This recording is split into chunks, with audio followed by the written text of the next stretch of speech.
Hey guys, I'm Sebastian. I'm Christine. This is Ninth Island Connection, but you know that already because you found your way to our channel. If you're here, go ahead and subscribe. All we do is bring you Vegas, and that's why you're watching this video. So if you are familiar with our channel, you know that we stay on the Strip a lot. And I mean a lot. In 2024 alone, we actually spent 71 nights on the beautiful Las Vegas Strip that you see right here. So since we do spend so much time here on the Strip, I do feel like, in a way, we are kind of Vegas experts.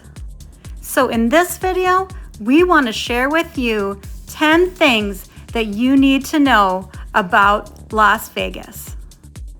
Let's start with one of the most important things that you need to know about Vegas, and that, of course, is the weather. If you've watched any of our monthly updates or Vegas videos by month, which I hope you have, you know that we bring up weather all the time. This is because it can really impact your trip. When it's hot here, it's hot. And when it's not, it's actually cold. May through September is our hot month, and typically June through August is when we're setting those record temperatures well into the 100s. And there's not too much relief at night. Sunscreen and drinking plenty of water is a must in the summer heat. December and January are typically our coldest months, with temperatures getting below freezing overnight. And yes, it does snow in Vegas, but it is pretty rare and it doesn't last long. Of course, snow is an option in the winter at Mount Charleston. Approximately 30 to 40 minutes from the Strip, you can go and snow ski, you can sled, throw snowballs, have all that winter fun. Now, March, April, October, and November kind of do whatever they want. They're all over the place. One day can be in the 90s and the next in the 60s. However, regardless of the daily high, at night, temperatures do drop 20 to 30 degrees. And this starts immediately as soon as that sun starts to go down. This also seems to be the months where allergies tend to be worse than the rest of the year. So if you suffer from allergies, be prepared. It is a desert climate, so it takes a while to reach the high temperatures in the day, typically around 4 p.m. And in the middle of winter, the sun goes down about 4:45. So you don't have a lot of time with that high temperature.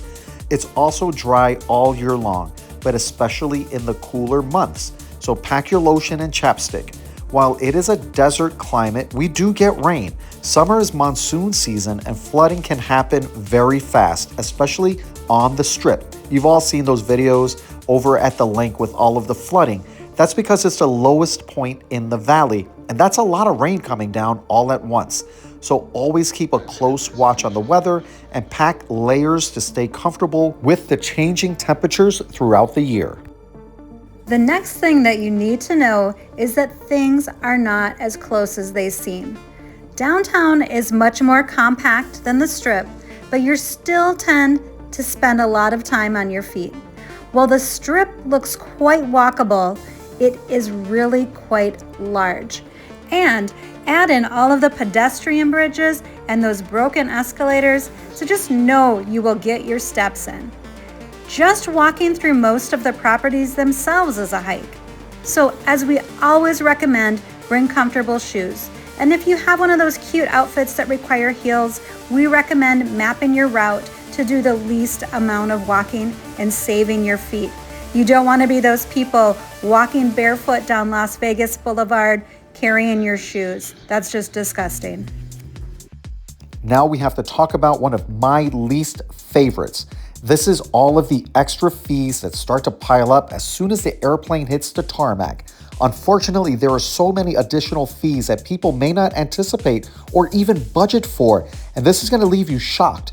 You may have gotten a great deal on your hotel room, but now you've got to pay the resort fees along with taxes on those resort fees immediately at check-in. This can start at $35 per night and go up depending on the property. The nicer the property, the higher the resort fee. So be sure and ask when you book your reservation. Sometimes your resort fees end up being more than the actual price of the room. Unfortunately, these fees are not going away and only seem to be increasing like MGM just did. Also, when you check in, you may be surprised when that hotel charges you a nightly deposit. This is separate from the resort fee, typically $50 to $100 per night. Yes, you do get this refunded when you check out, but they're gonna put a hold on all of that money as soon as you check in. So if you stay 7 nights at Caesar's Palace, for example, you're gonna be out $700 as soon as you check in. But again, this does get refunded after you check out, but it's gonna put a hold on your available credit. Then there's the parking fees, which are at least $20 per day on the Strip and increase on weekends. Lastly, don't be too surprised to see additional fees at restaurants. While it's becoming more common, many businesses have a cash price and a credit card price, which does include a service fee. There are also restaurants on the Strip that pass on the cost of their rent or even to cover the cost of their free, but not really free, entertainment. We were even charged $1 for a glass of water at a nicer restaurant, and all we wanted was tap water. So just be aware, and of course, you can either just suck it up and pay it or ask to have it removed. The worst case is that they say no. Don't forget to check out our merchandise shop right here. We've got your t-shirts, your hats, coffee mugs, everything Ninth Island Connection. Number 4 on our list of things that you need to know about Las Vegas is that it is expensive, but there are ways to save. Some people come to Vegas and are shocked by how expensive food and beverages can be here. And that's because most of us typically don't pay $8 for a cup of coffee or $10 for a bottle of beer or even $6 for a bottle of water. Those are just crazy prices, but that's on the low end for the Strip, and at sporting events and concerts, expect even higher prices. Restaurants are also more expensive on the Strip, so it's always good practice to look at the menu before entering, unless you're good with paying $25 for a basic ham and cheese omelet. Now, if you're someone who comes to Vegas and doesn't care about the cost, well, then this probably doesn't apply to you. But thanks for watching so far. And we do know there are folks who will comment about getting over the fact that Vegas is expensive, but we feel, regardless of your budget, who doesn't want to save on certain things to put that money towards something else? So we have shared videos in the past sharing ways to save. So here are some just quick tips. We will drop the links in the description for those videos that we created before. So anyways, some helpful ways to save in Vegas. Take advantage of happy hours and restaurants that have certain deals. Like for example, Blondie's has a great $4.99 breakfast, or look into Groupon for deals on dining and shows. Also, bring your snacks and beverages if that's possible. And if it's not, hit up places like CVS, Walgreens, Target, or the ABC stores, all of which are located on the Strip, and Fremont Street has a Walgreens and an ABC store too. Also, compare the price between Lyft and Uber. Often, they are quite different. There's also apps like My Vegas, for example, where you can save on rooms, dining, entertainment, etc. And again, nobody pays us to say this. This is just based on our experience of spending so much time on the Strip and being people who want to spend their money on things that they want to, not have to, in Vegas. Next up, you need to know that all of these friendly people in Vegas really don't want to be your friend. These are the people that are asking you, hey, did you just check in? Want to see a show? These are people that are trying to get you to sign up for timeshare presentations and take away from your trip in Vegas. Then there are the street performers who practically beg you to pose with them for a free picture and then harass you for a tip, or even the random strangers that possibly have an agenda. Vegas is full of people with agendas.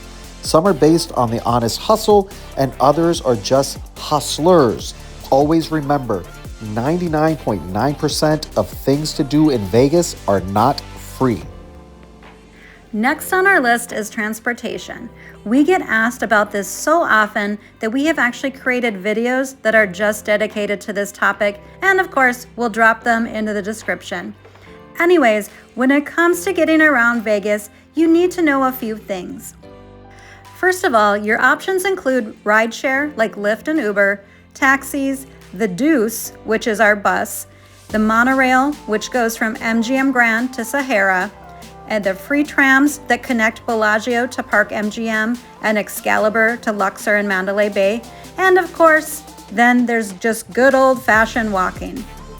Ride shares and taxis will be your fastest way to travel, but also the most expensive, while the monorail and the bus are less expensive, but they will take longer to reach your destination.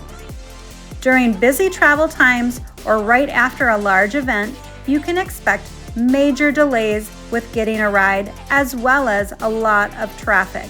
And because there's such a huge demand for a ride during these busy times, expect price surging. Again, do compare the price between Lyft and Uber, and if you don't need to leave right away, wait a bit for prices to go down. Also, heads up on the roads here, as we like to refer to the driving style here as the Wild West. With people coming here from all over, it's such a mix of driving styles, which can be a bit crazy. Next thing that you need to know is that you cannot do everything in Vegas in one trip, unless you're staying here for a month or two. There's just so much happening. So what you're gonna wanna do is do your research in advance and plan out your agenda. Now, some people are more of a planner than others, but we do recommend booking any shows, concerts, sporting events, and or excursions in advance. You're also gonna wanna make reservations at any of those restaurants that are a must for you in Vegas. Do this in advance. Also, map out the area for where you're staying or heading to for an event to see what's nearby so you can double dip. This way you can maximize what you're able to see while minimizing travel and walking. If you're looking for any ideas for your next trip, or you have questions about shows, events, or attractions, feel free to reach out to us either in the comments below or DM us on Instagram or Facebook. We're more than happy to help. Next, be aware of big events. Now, we touched briefly on this when we were talking about transportation earlier with the impact on rideshare and taxis. Big events like Formula One, for example, or holidays like New Year's Eve bring in the crowds. Of course, this means room rates go up and it's harder to get into restaurants without a long wait. It's also a lot more crowded on the sidewalks and inside of the casinos. And when the casinos are packed, the table minimums go up. Also, when it comes to big events on the Strip, additional rules are enforced, like no backpacks or strollers and no glass bottles. So if all of this doesn't sound appealing to you, we recommend avoiding the big events and staying on the slower paced days, usually Mondays through Thursdays. If you're attending a big event like a game, concert, or festival, be sure to allow yourself plenty of time to get to the venue and also do your research on the policies enforced by both the venue and the performer. The next thing you need to know about Vegas is staying safe. Like any big city, we have our share of crime, along with a large population of homeless people, and some of them do have mental health and substance abuse issues. We're not sharing this to scare anyone, but sharing so that you're aware. Stay with your group, or at least use the buddy system. If you're here by yourself, stay in populated areas and be aware of your surroundings. Don't become too intoxicated that you cannot handle where you are and get back to your hotel on your own. People look for easy target, and someone passing out at a slot machine, and we've seen that happen, is just that. We have woken people up at slot machines, as well as informed security of people who seem to need help on many occasions. Keep your belongings safe by keeping valuables like your phone, wallet, and purse in front of you or in your pockets secured. If you cannot fit them in your pockets, use something like a satchel or a fanny pack, or put your purse in front of you. Don't keep things in your back pockets or loose front pockets. There are lots of pickpockets around. Do not hang your purse on your chair when dining at an outdoor restaurant, or leave your phone on a table or machine. People do look for these easy grabs. We've said this before, but cannot stress it enough. Always check that your room door locks completely when you leave, and use the additional locks while in your room, and use your safe. Don't keep all of your cash on you. Last thing when it comes to staying safe is please follow traffic signals and not the crowd. We see people running across Las Vegas Boulevard as well as crossing side streets when cars are coming. We mentioned earlier the crazy driving and traffic, so crossing when there's not a traffic signal telling you that it's okay makes it very dangerous and it interrupts the flow of traffic. That being said, even if there's a signal, do look both ways because running red lights seems to be a hobby for some drivers here in Vegas. And last but not least, have a plan B. Events in Vegas can get canceled just days before and even minutes before they're supposed to take place. This has happened with concerts like Adele, who canceled days before, and Ed Sheeran, who canceled when people were already inside of Allegiant Stadium. This has also happened with big festivals like When We Were Young and Lovers and Friends due to the weather. Now, we know people travel here for these events, and it's a huge bummer when they get canceled. It is rare, but it does happen. So we always recommend having some extra cash to enjoy your trip despite the disappointment of a canceled event. All right, guys, that's a wrap on this one. As always, we want to say thank you so much for supporting our channel, hitting us up on social media. We're Instagramming, TikToking, Facebooking. We're everywhere. We're Ninth Island Connection. And most importantly, we want to hear from you. Comment below. Do you have additional tips? Did we hit everything, or is there something else that our viewers should know? Let us know in the comments below. Also, check out the description so that you can see how you can watch our television show wherever you are.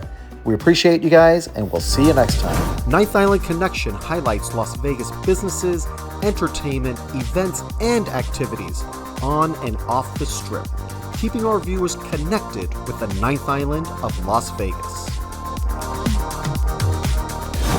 From local mom and pop restaurants to those owned and operated by top chefs, from kitchen action to the inspiration behind the dishes, we deliver the culinary creations of Vegas. From Las Vegas entertainers and athletes to all of the exciting activities and experiences around the Vegas Valley, we keep our viewers connected with all of the excitement that the entertainment capital of the world has to offer. Of course, we can't forget about the casinos that make Vegas, Vegas, with exclusive tours of the incredible amenities and beautiful accommodations, getting right in the heart of the casino floor action and entertainment, as well as interviews with casino owners, CEOs, GMs, and executive chefs. We bring the Las Vegas Casino into our viewers' homes.